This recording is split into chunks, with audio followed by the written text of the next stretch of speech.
This is Lori Ivanitz with CIA Health Screening. Today we're going to be going over the cortisol testing that will be done on May 11th at Sam's Club.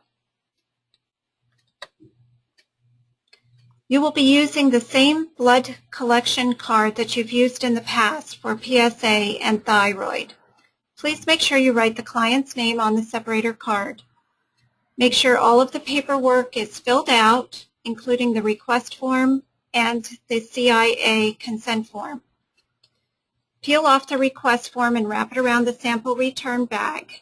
Please make sure you do not open this bag at this point. Hand the client the top part of the request form, which has the information on how they can get their results. Then you will go ahead and prepare your materials and do the finger stick. Once you have done the finger stick, you want to continuously apply 4 large free-falling drops of blood onto the card. Make sure you don't touch the card with the finger. You're going to fill this box completely with blood and continue filling it until it separates out past this line.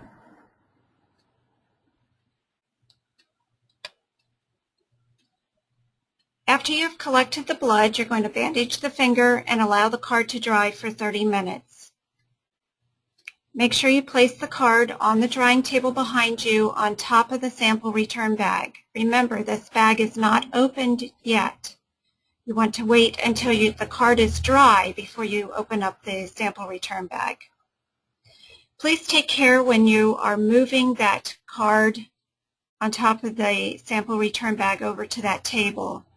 As this bubble of blood might still be, there's quite a bit of blood here, so you want to make sure that it doesn't splatter.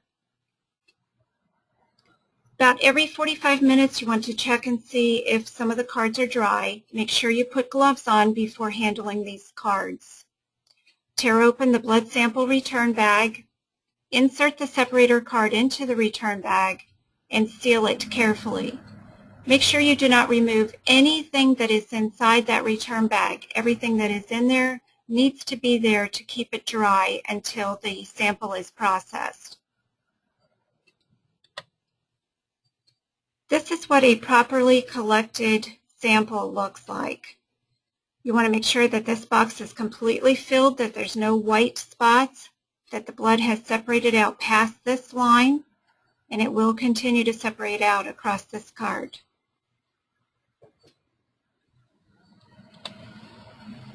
Here are some reminders for the cortisol test. Do not open the sample return bag until that card is dry and ready to be inserted into the bag. Do not remove any of the contents from the sample return bag. The sample return bags, once they are sealed, go back into a watertight baggie. All of them should fit into this baggie. It's a pretty large baggie. Place that watertight baggie into the FedEx shipping bag. Please note that the paper consent forms, the one for CIA Health Screening, are to be returned in the screening box and not in the FedEx lab shipment bag. The box and the FedEx shipping bag are to be left with the pharmacy, and FedEx will pick them up on Monday. This is what the screening box looks like. When you go back to the pharmacy, you will ask for this particular box, and inside of it will be the supplies that you need to do the cortisol. Let's take a quick minute and look over the table setups. These tables are set up very similar to the table design diagram that you will be getting. You will have an extra table back here for drying the cortisol samples. You can also see that there are some products sitting on the edge of the table. Each month there are different sponsors that pay for the screening so that the client can get the screening for free.